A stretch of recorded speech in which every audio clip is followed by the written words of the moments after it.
Hey, shalom, shalom. Once again, we are the ISUPK. I'm the Commander Jay Honda.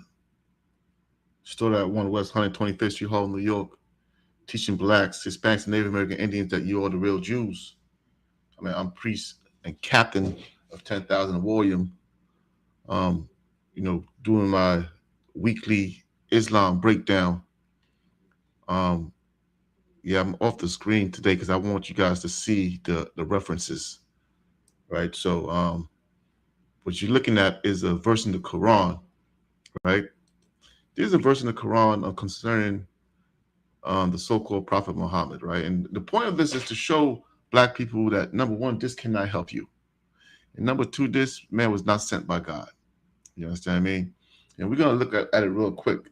We all know the laws on, adultery. Or fornication, right? This man was above that.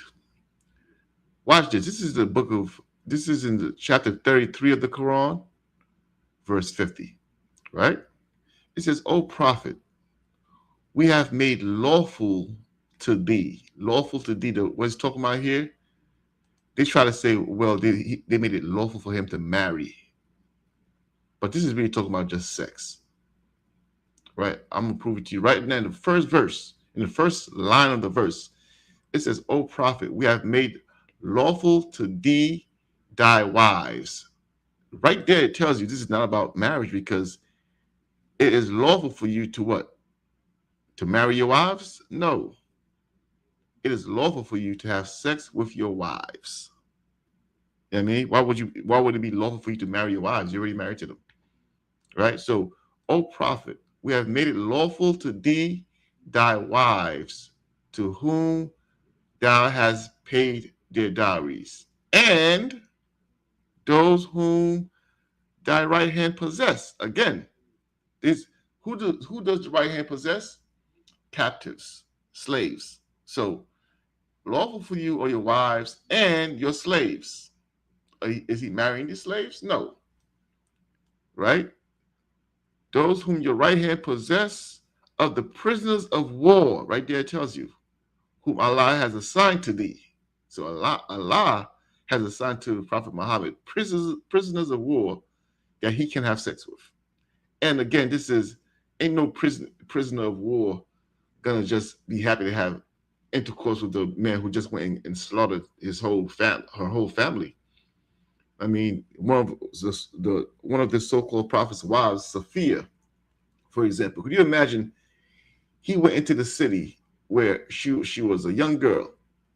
She was supposedly a Jew, and he slaughtered her father, her mother, her brothers, her cousin, and her husband, who she had just married. And he had sex with her right there in the city, where he just slaughtered all her family. And Muslims will tell you, well, she loved him. Can you imagine that? I digress. And daughters of thy paternal uncles and aunts, meaning that he could. That's why you see a lot of Muslims now, they're marrying their cousins, their first cousins, right? Because he did it, right? And that's why they have all these children with all these birth defects because they're following him. And daughters of thy maternal uncles and aunts, whom migrated from Mecca with thee, and any believing woman who dedicates her soul to the prophet, if the prophet wishes to wed her. Again, this is not wed. This is he's made lawful for thee to have sex with. Again, the proof is we have made lawful to thee thy wives. Right? Let's move on. Right, where were we? This is the point I want to get to. This only for thee.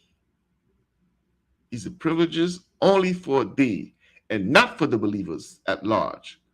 We know what we have appointed for them as to their wives and the captives whom their right hands possess, in order that there shall be no difficulty for thee. And Allah is oft forgiving, merciful, most merciful. So there you have it. You understand what I mean? He has these privileges where he can just sleep with everybody. But now I want you to see something, right? In Islam, they have something called a tafsir. Tafsir. A tafsir is, a breakdown of this verse here, right? And some tafsirs, like for example, you have this same tafsir. I'll show you here. I'm gonna show you something. Watch this tafsir. I'm gonna take this off the screen, and I'm gonna hold on. Watch this. It's gonna get real interesting.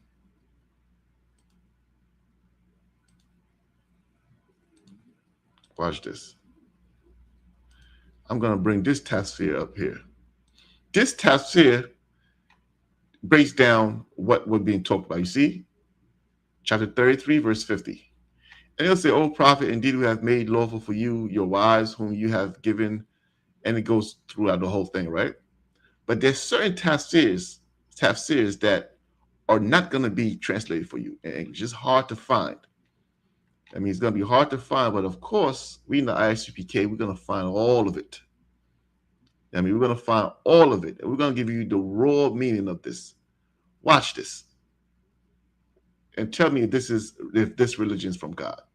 Listen to what was promised to the prophet, the so-called prophet. Salaki, hold on. Watch this. This here, it is a tafsir that you got to go looking for, brother. You got to go looking for this here. This here is not in English. You know what I mean? Again, this is chapter 33, verse 50, right? This is Quran.ksu.edu.sa. You see up here? Quran.ksu. This is not something we made up. This is in their books. .edu.sa Tafsir Qurtubi, Surah 33, verse 50. So this is the breakdown of Surah or chapter 33, verse 50. Now, of course, most of us can't read it. It's not in English. But times have changed where they can't hide their religion from us. You understand what I mean?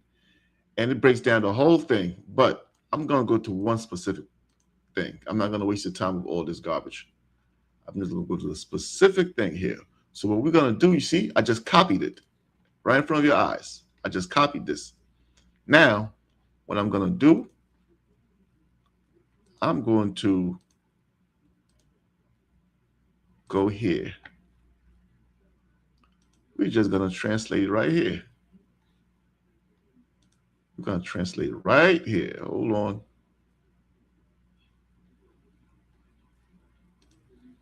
Here we go. I'm going to copy and paste it right here. Boom. Now it's translating. This text is very long. Please, yeah, I know. There's the whole thing. I just posted right here.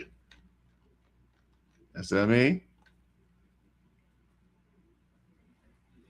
So we're going to see what this, according to the Muslims, is actually saying. It said, "Oh, please send a smaller." Come on, man. Hold on. Let me see. Let me see if I remove this top here. See if I remove this top here. What about now? We're in business. All right, we're in business. All right. So it starts breaking it down to you, right?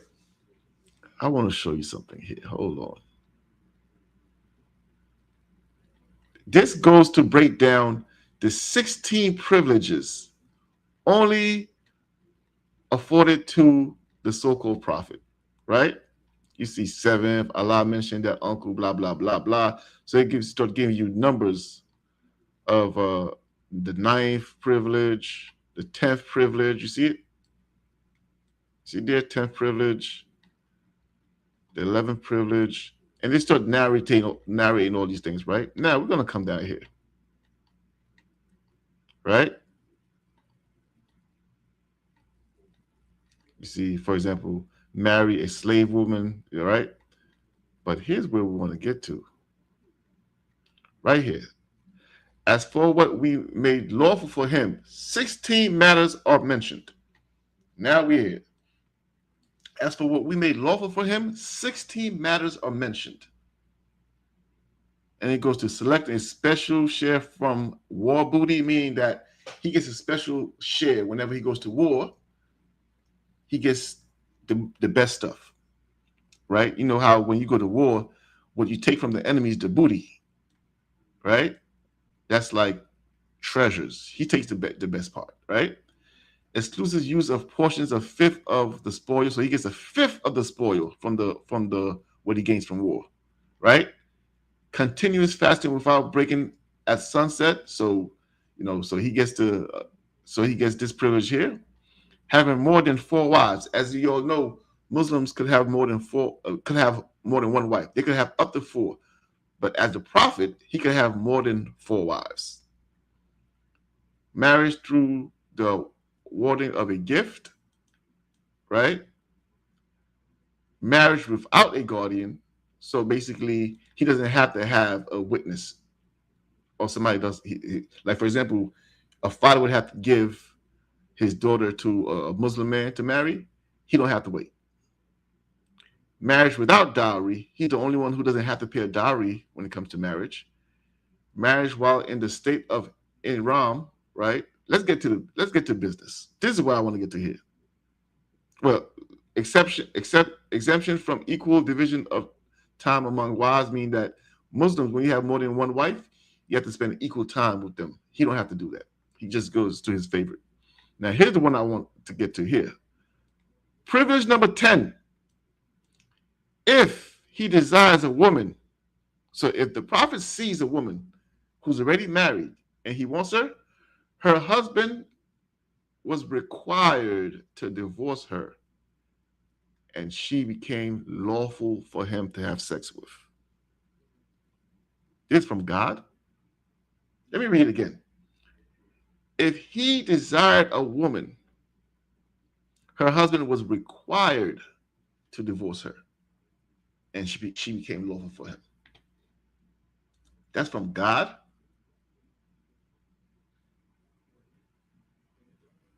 Is that from God? Or is this just a pervert man who's making laws for himself? You understand what I mean? To take advantage of poor Bedouin desert people. If he desires a woman, her husband was required. See the word required there? Now, you would never see this before because it's in Arabic. You understand what I mean? It's in Arabic. And they try to hide these things. In fact, somebody told me one time, some Muslim man, I had a conversation with him about this, and his justification for this was this. He said, well, the Prophet Muhammad had a very hard life, so God wanted to reward him. I said, by committing adultery? You know what's the law on adultery? And then he replied to me, he said, well, the Prophet never did it. It never says he did it. It's just saying it was a privilege for him, but there's no record of him doing it. First of all, there is record of him doing it. He took his adopted son's wife. But let's take that off the table. Are you saying he never did it to say what? That he was righteous? And that the law of God was evil? They don't even think when they talk. You say he never did it as if, oh, you see, he was righteous. He never did it. You're really saying God gave an evil law and your prophet was more righteous than God. This is not the God of Abraham, Isaac, and Jacob giving these laws, whatever God this is. You understand? Let me show you what the law is from the God of Abraham, Isaac, and Jacob. You understand what I mean? I'm going to show you the law from our God. Let's go straight to the book of Exodus, chapter 20, verse 17. Thou shalt not covet thy neighbor's house. Thou shalt not, Salakia, thou shalt not covet thy neighbor's wife, nor his manservant, nor his maidservant, nor his ox, nor his ass, nor anything that is thy neighbor's. That's the God of Abraham, Isaac, and Jacob. Ain't no getting around this law. Moses did not have special privileges when he gave this law out. He did not have special privileges saying, well, Moses, you're a prophet. You don't have to worry about these laws. This is just for the people. There's no such thing. You understand what I mean? There's no such thing as Moses having his own laws and everybody else having their own laws. Everybody had to keep the law of Moses, including Moses. You understand? Including Moses. He was not above the law, like this so-called prophet Muhammad was above the law. Could you imagine God saying, imagine a sister who's married. Hey, shalom, sis. Shalom, Sharabaf. Good to see you, sis. Thank you for joining me. Salaki, I'm just making a quick breakdown on Islam. It's all garbage. It's not. There's nothing for you to learn. He doesn't be benefiting you. And that's the point. Black people do not benefit off this. How does an Arab in the desert having the freedom to have sex with his cousins and other men's wives help the black community?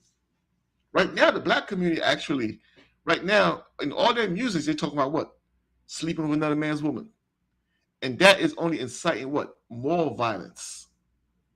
And you know how many brothers have lost their lives for sleeping with another man's wife? But you given the privilege by God that if your eye should fall on a woman, her husband is required to divorce her so that she can sleep with her. And I would like to ask Muslims this. What would you be willing to accept in order to get to heaven? As a man, what would you be willing to accept? Would you accept another man having sex with your wife if it meant you get into heaven? Brother, if that's the type of brother you are, how could heaven be heaven with you there? If that's the type of thing you're willing to accept. Like I said, I'm not going to keep y'all long, man. Once again, we are the ISUPK, stored out 1 West 125th Street, Harlem, New York, under Commander Gianna, teaching blacks, Hispanics, Native American Indians to stay away from this garbage and come join your family where you don't have to give up your wife because somebody says they're a prophet. Shalom. Hey, listen, brothers and sisters, man, if you like what you hear, hit the subscribe button, man. Subscribe to this channel. And also, please go to isupk.com and pay your tithe. Drop me some cash so we can move around this planet like we need to, man, and do the things we need to do. They're one West. They're one West. They're one West. They're